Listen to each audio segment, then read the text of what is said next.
Hello, everyone, and welcome to CSOs on the Go. I am CSO Aisha. And my name is CSO Vivian, and today we will be interviewing Beatris Gandica. She is an engineer and program manager for Microsoft, and we are excited to be interviewing her today. So welcome, Bea, and thank you for letting us have you. Absolutely. Happy to be here. Thank you. So just to start us off, do you mind telling us a little bit about your career and just like a background of what you do? Sure. So I work in a new team that is trying to alleviate the pipelines for billing. So in that case, what that means is like when you use a product, regardless of what product you use, you get charged for it. And so it's how the data comes from pretty much the data center all the way till the customer gets the receipt. So it's similar, if I were to describe it, you go to a store, in the store you pick a candy bar, and so that is the thing that you gotta pay. So now how do we do this in with actual services in the cloud? So that's what I work on. In the past, I worked with engineering fundamentals, just making sure that developers' life it's more productive and more reliable in a way. And I also the founder of Nuevo Foundation, which is a nonprofit that teaches kids how to code. And our mission is to inspire kids to be curious, confident, and courageous by discovering the world of STEM. Thank you so much for giving us an excellent description of what you do and who you are. So you just mentioned your foundation, Nuevo Foundation. And can you give us a description of what students or who your foundation specifically caters to, like their age range or like middle school through high school? Is this an in-school program or like an out-of-school program? That type of Yeah, description? absolutely. So our the kids that we teach are kids that come from underrepresented background. That is regardless of their gender, of their race, of their ethnicity. If they are underrepresented in one way or another, those are the kids that we would like to teach. Essentially, we want to make sure that these kids that are underrepresented can see role models that look and speak and eat like themselves, so they can see themselves in the shoes of those folks. So there's this saying that says you cannot be what you cannot see. That's where we come into the picture. We want to make sure that they understand and they are aware that they can do it too. And that's a big part of what we do. In terms of the audience, we've taught kids from 4 years old all the way to college. Our sweet spot, it's middle school. The reason that's middle school is because based on research, especially by NC WIT, the National Center of Women in IT, there's something that happens in kids, especially in girls in middle school, that when they go from middle school to high school, they lose the interest in STEM. So middle school is a great age where we can teach students, hey, this is what coding looks like, this is what hardware activities look like, and build that courage and confidence in themselves. That way they keep doing STEM education throughout high school and hopefully pursue STEM education in university. In terms of the other question you asked me was, is that an in school or after school? So how we do it is we work with organizations such as Girl Scouts or local schools, and we do events either on Microsoft campus or at their schools or at their organization. But it is an event that happens in coordination with the teacher. Most of us that volunteer at Nuevo Foundation have full-time jobs, either at Microsoft or other companies. But at the end of the day, we still want to volunteer and give back for those kids when we can. I think that's an amazing thing that you are able to do that through your foundation. Um, like right now, there's not so much diversity as far as adults in the STEM field and things like that. So it's definitely great to start them off early. Um, One question that I kind of skipped was if you can tell us about, how you grew up or your background, um, and just that area and your experiences, and maybe if that influenced what you're doing now.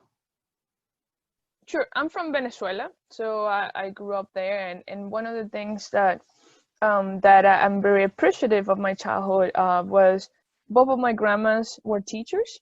at the time. And so I had one particular grandma on my mom's side that she taught a lot of discipline in myself. So I always have to go above and beyond what was asked of the school. Due to that, I think that I want to bring that to some of the kids that we have the opportunity to serve, to let them know that yes, there's the school work and that's super important, but there's also these extracurricular work that can get you farther. So that's part of that. And in terms of giving back, I grew up in a family that it was a norm to give back. I go, like my cousins and myself will go with our grandpa in like weekly basis or every 2 weeks, and we will bring food to the shelters. We will bring clothes to the orphanage. We would go to the church and buy their cakes or the baking goods that they will make. And it was always this thing that was instilled in ourselves, that is, you give back. So that's something that I went to school in Wisconsin, and that's when I started saying like, okay, I'm in a different country now, how can I give back? And so I used to help kids that come from underrepresented backgrounds in the state of Wisconsin to the university, and tell them, hey, by the way, this is what being a person of color looks like, this is what being a Latino looks like, and also this is what going to college looks like, and trying to get them engaged as much as possible, and sharing my experiences with them. And then I joined Microsoft, and I started helping out with DigiGirls, which is one of the big events that Microsoft has, where it teaches girls about coding skills. And then Nuevo Foundation came into the picture. But it has been something that I pretty much grew up with, is that sense of giving back. And I'm very happy every time we get to do that. I really agree with your ideals of giving back, because I know in my family we like to give back, and community is a really big part of my family and our culture also. When you were younger, did you always know that you wanted to do what you are currently pursuing? Not really. I really wanted to go for chemistry, and I wanted to be a chemical engineer, but that didn't pan out. Given that the last 2 years of high school, I had over like 10 teachers for chemistry. And so I didn't have the basis in order to go to university for chemistry. But I always liked video games. I love playing Crash Bandicoot and Mario Brothers, and playing Sims, and playing all these PlayStation games that I loved. And I had spent a lot of time in the computer just researching how things work or how things are in different countries. And that was something that fascinated me since I was a kid. And then I got the chance to go abroad and study in Germany my last year of high school. And I even fell more in love about technology and what technology can do and how embedded it is in everyday society, such as public transportation. So because of that, I'm like, this is great. I cannot do chemistry, even though I always have fun in the lab and mixing elements and just doing experiments. But I love this technology part of it. I don't know coding, but I'll get there. And so that's how I decided to go for a technical field and start learning how to code, start learning more about like networking, infrastructure, and those kind of things in order for me to, to have a career. So it started with chemistry and the science part, but things happen for a reason, I think. And I don't think that anybody in my class from high school went for chemistry because of that. So, there's circumstances that happen, but I'm glad that it did, because otherwise I wouldn't be here talking to you. Wow, that's like a bunch of different experiences, and definitely the different things that you experience can contribute to what you are now today. So earlier you did mention that you had the opportunity to travel to Germany for your last year of high school. Do you mind describing what that was and how you're able to get the opportunity? Because usually you would think that traveling that far would happen in college, but you got the opportunity to do it earlier. So what was it like for you? Yeah, so there's a program. There's multiple programs. There's the Rotary, that you could go, and then it's like you go abroad and then your family receives someone from abroad as well. And I went through a program that's called EF, and with that I got to study abroad. I got to go to high school. I had no clue or like no words in German, so I also got to go to Volkshochschule, which is one of those schools where you get to learn German. So if you think about it, here in the US, sometimes kids go to ESL, or English as a second language, type of classes. So I was going to like German learning classes, and I was attending high school. And what was funny is that I knew the answers, but I didn't know German. So imagine being in a physics or math class and they're doing some equations, and then you're like, I know, but I don't know because I don't know how to say numbers. And it's not it's not like, you know, when a teacher asks you and the answers that say 18.64, you're gonna say 1 8 comma, you know, or like 6 4 or something like that. So that was fun and frustrating at the beginning, and obviously as you learn and practice, you get to be more participant in classes. But that was a fun experience. I highly recommend, if you happen to be in high school right now and you have the opportunity to study abroad in a different country, I think it's an amazing opportunity. I did that in college as well. I got to go and study abroad in China and India. And if you can do it, it's going to help you see the world with different lenses. And I think at the end of the day, it makes you a more, I don't know what's the right word in English to say, but a more complete person. And then that way you go and confront your own biases that you might have. Because at the end of the day, whomever tells you they don't have bias, I don't think that's true. Just inherently from being human, we have these unconscious bias. And it's important, right. I think the more you travel and you know other cultures, how much alike where we look like. I totally agree with your statement about everyone having implicit biases. Even though they don't know that they have a little bit of bias, it's always there. And it usually comes from how they were raised, although it's not, sometimes it might not be a negative bias. Sometimes it could be overestimating what a person does, but that can inherently turn negatively because you have these standards for people that aren't necessarily who they actually are, because at that point you're stereotyping a group of people, which is never okay. You should always look at a person for themselves. So earlier you said that you took these German classes and you had to learn German in order to better participate with the class. Do you still remember some of the German that you learned? And after leaving Germany, did you further your education in the German language? So can I speak German? Sure. Can I speak it the way that I speak English or Spanish? Absolutely not. But I get to go to Germany every so often to visit my host family. So I went in December, for example, of last year, and I am able to have a short conversation. I understand way more than I can speak. But obviously, if I go back and I keep hearing, you pick up a lot of things. But now we have Google Translate, which is awesome. As long as you have internet or Wi-Fi connection, you're able to do that. But not many people here in the US or back at home in Venezuela speak German for obvious reasons. So that's something that if you don't practice, you kind of lose. The experience was the most valuable thing. The language it's an added bonus. Wow. Yes, I definitely agree. I know for me personally, I took French for 2 years, and I loved the language, and unfortunately I didn't have enough room in my schedule to take more.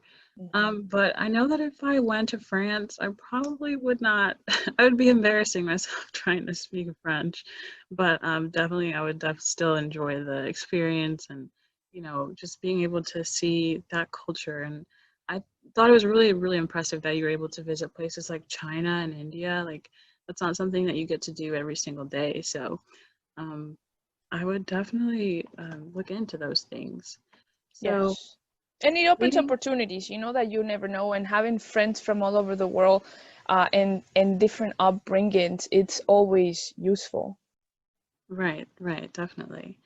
And leading on to or leading towards your career right now outside of your foundation, um, do you mind describing like your pathway or your route through school and just the degrees you have and how much work it took to obtain those?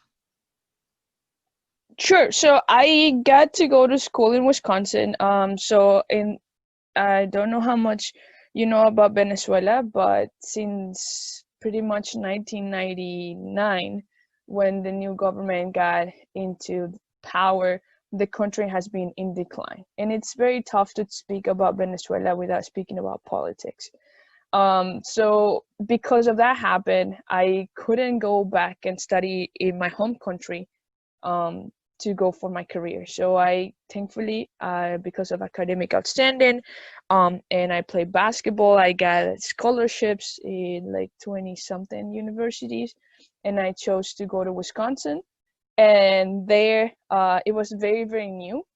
I never seen that much snow in my life.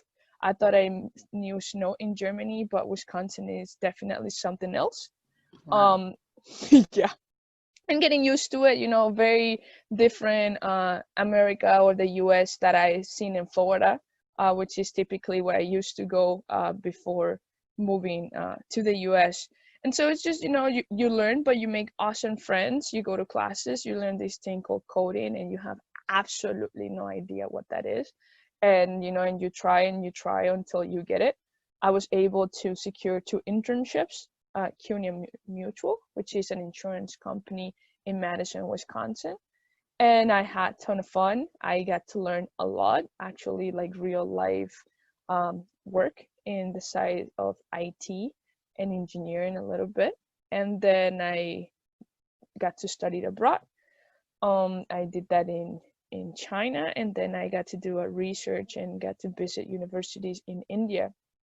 And after that, I was super lucky and blessed to get an offer at Microsoft, where I started working as a service delivery manager, which was moving customers from on-premise to the cloud. And to you or me, that might be trivial, but it's different when you have systems that have been running for 20, 30, a lot of years in on-premise to move to the cloud. So I worked on that. After 2 years, I have mentors and sponsors that they challenge me to do more engineering work, and I decided to take the challenge. I moved to engineering, and I started working in how can we have source code more secure and compliant, meaning when you're writing code that you don't have a password, that you don't have a library that potentially can have bad things, that you don't use bad words, or things like that. And I did that, and it was a lot of learning, awesome team. The majority of us in that engineering team at the time were all between 1 or 2 years apart. So more than anything in working and learning, it was just having a ton of fun. We will play every Friday, like ping pong or card games, and we would go to lunch and we would go like after work. So that was pretty fun 2 years that we had. And then I did another job where we do machine learning and finding and detecting things in the Azure DevOps, which is pretty much where you write the code in order to make cool features and services. And then as of 2 weeks now, I'm in this new role that's completely different from engineering fundamentals and what I've been doing in the past years. And so it's a new challenge. I'm very excited. It's in the middle of the pandemic, so I haven't met my entire team in person, and I don't know when that would happen. But I think that I look for things that make me learn and grow. And I'm in the middle of one that, just in the starting path. And I would love to, in 3 months, something or along those timeline, to have at least been a little bit expertise in helping out this team that gave me the opportunity to help them grow. the job that you were doing before the pandemic, could you describe what a normal and can you compare it to kind of what you're doing now during social distancing and everything that comes with COVID-19? Sure. So first thing that I did, like previous to March, it was, I'm not a morning person. I don't mind working till 8 p.m., but I cannot speak English at 8 a.m. So I get to the office anywhere from like 9:45 to 10 a.m. We'll have a team meeting, something called Scrum, where everybody in the team gets to share what they worked on the day before, what they will be working the day off, and if there's any blockers on the work that they're doing. So we all go around. Then I likely have meetings that I have to go and talk to customers or talk to the engineers or talk to whomever I have to talk to. And then I get to have lunch. Normally I try to grab lunch with somebody in the team or just friends from the same building. For context, Microsoft has about 115 buildings. So I work in one of those buildings, and there's 3 buildings that share the same cafeteria. So I had some friends in those buildings as well. And you try to grab lunch with folks just to talk about something else that might not be work related. Then you go back to the office and you start doing your day-to-day, which is something like, either more meetings or writing some documents or writing some code or writing some queries. Every day it's different because it really depends on what's happening during that Scrum meeting. And if anybody is blocked, I try to help out. But we all focus in one goal or objective that the team has set up for the next 3 months or 6 months. So that's what was happening. And sometimes, there's like activities that happen, something like, hey, go and, play Jenga for 30 minutes or something like that, where some folks get to do that and you decide your own schedule. So that's one of the things that's very different between college and work. Is in college, you have classes from this time to this time. In work, yes, you do have meetings, but as long as you get your work done, there are other things that you could do. So for example, if there was like a game day or a game afternoon, I would attend those, and then I'll make sure that the work that I had to do that day was completed at night. There's folks that don't want to work at night, so they don't necessarily want to spend time playing. So it really depends how you own your schedule and you own your own deliverables. So it's up to you how you handle that. In terms of so that was a normal day. And then for the foundation, we meet twice a week in the afternoon. So we all meet in one big meeting room and we work on the foundation, meaning like how can we get more schools? How can we improve the workshops that we have? And then I used to go to the gym. And so that was like a typical week or a typical day previous to March. Now, March going forward is I have the same meetings, the Scrum meetings, where everybody gets to share what they're doing, if they're blocked, what they did the day before. Lunch, I now have to make my lunch because I can no longer go to the cafeteria and order something that I'm in the mood for. But the same meetings do happen. And we do sometimes games online, which helps out. And then another thing that we do is for the Nuevo meetings, we meet virtually because a lot of the folks have gone back to where the parents live, or they want to go and experience other states or cities in the country, and they don't want to live here in the Seattle area. But I would say that the main difference is that you don't have those whole conversations, or you don't get to have lunch with folks, but the same work that I did at the office, which is either writing documents or writing queries or writing code, I get to do in my house. So in that sense, not much change. And we have this tool called Teams, which is similar to Zoom, where you can ping anybody and just ask him any type of questions or share your screen if you need help. So I'm not saying it's not different. All I'm saying is that I think technology has got us in a way that we are able to do exactly the same work that we did previously that we can do now. Wow, that was a very good description of your day. Thank you for that very detailed description. It kind of made me giggle whenever you mentioned that, like now you have to make lunch on your own at home, and because I definitely relate, you know, like me going to high school or just any school in general, you're used to people feeding you or you just paying Mhm. for food and it's ready and like it doesn't take time out of your day from studying or anything else. But like now we're also experiencing it like and you know, you realize you take the lunch ladies for granted almost. So, Mhm. but I also did appreciate how you shared all the fun you had. So, like, you went out and played board games, or like you just set aside a time for that with your friends, and like you spent a lot of time. You went to the gym, and I think being active and just freeing yourself from you know work 100% of the time is awesome. It really helps you remain sane, in my Mhm. opinion. Mhm. Mhm. So definitely, I hope that the listeners will be able to take that up and you know actually make that a part or point in their days instead of just you know especially during this time. But you did mention that you tend to well you're not able to speak English at 8:30 and it was like it's not literal but you know but that leads up to my next question, which is how do you think that being bilingual or multilingual has affected you or allowed you to level up in your career and like how does that help? Sure. In terms of if that has helped me or not, I don't know. I cannot really put that into a bucket because if you only speak English, you still can be at the same level or beyond of what I am. So I don't think that the language is one of the things that's going to get you farther necessarily. I think what's going to get you farther, it's going to be your attitude.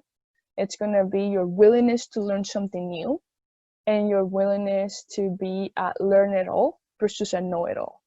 However, I love being from Venezuela. I'm 100% proud of being Hispanic, Latinx. And what that has allowed me is to grow my community of Latinos in tech. So within Microsoft, we have an organization called HOLA, which stands for Hispanic Organization of Leadership in Action. And I've got to meet people from all over the parts of the company, people that work in HR, people that work in finance, in marketing, in legal, in engineering, in data centers, in retail stores, and all of that because of that community. That it's not just about the language, because I speak Spanish, but it's also about those similar cultures or those similar things that we do that are typical of us. So in that sense, I'm super grateful for those communities. And then, you know, when I need some advice, I might know someone that happens to be from either Colombia or Venezuela or Mexico, and I say, hey, I have this doubt, you know, can you help me? Versus I wouldn't necessarily ask the same type of questions, maybe sometimes to someone in my management, just because I might not feel, you know, if maybe it's something that you should know or something like that. So I just feel that having someone that look like you or it's more like you, you feel that connection, and that's exactly what we try to do. What we do with Nuevo is how do we bring to the kids that are of certain underrepresentation, how do we make sure that they see people that look like themselves and they can see, awesome, if Bea did it, I can do it too. And so that's how I leverage the language and the culture aspect of who I am at Microsoft. I really like how you gave us the example way earlier in the interview about how sometimes kids get discouraged when they don't see people who look like them or who don't have the same culture as them or don't talk like them. Mm-hmm. Because when I was younger, I didn't really see a lot of diversity in the STEM field or like in the science, math, technology field. Or Mm-hmm. sometimes even in the STEAM field, but the school I went to was an arts integration school. So that for me really helped me and inspired me to like pursue more STEM and pursue incorporating the arts with science and math and technology Mm-hmm. in my life in general. How have you seen the shift in diversity over the years within your field? And has it improved? And how do you think when I'm a professional, or when I'm ready to grab my career in SOAR, how do you think the diversity will be different from now to the future? Sure. So I think that it is improving. There's still a lot work to do. But I come back to the point is like if we're losing students to going into STEM in middle school, then we gotta invest more in K through 12 education. Because for example, I didn't know that computer science existed. You know, like nobody came to my school or any of my teachers told me, hey, there's this thing called computer science that you could do. And you know what? There's a lot of jobs that you could do if you go for computer science. I did not have that. Was it because the teachers were mean? Absolutely not. They just didn't know either. And in my country, like computer science was not big. And so like, you know, maybe there were some jobs related to computers in the big cities or stuff like that, but it wasn't common. Like the coolest job that you could do at home was being a chemical engineer or being an oil engineer because we have oil. So similar applies here to, let's say, like rural communities or communities that they might not have tech next to them. So the students simply don't know what's possible because nobody in their surroundings happens to know. And my mom is a lawyer, my dad is an agricultural engineer, my grandmas were teachers, my uncles were lawyers or like mechanical industrial engineers, but I didn't have anybody in my family that has gone for computers.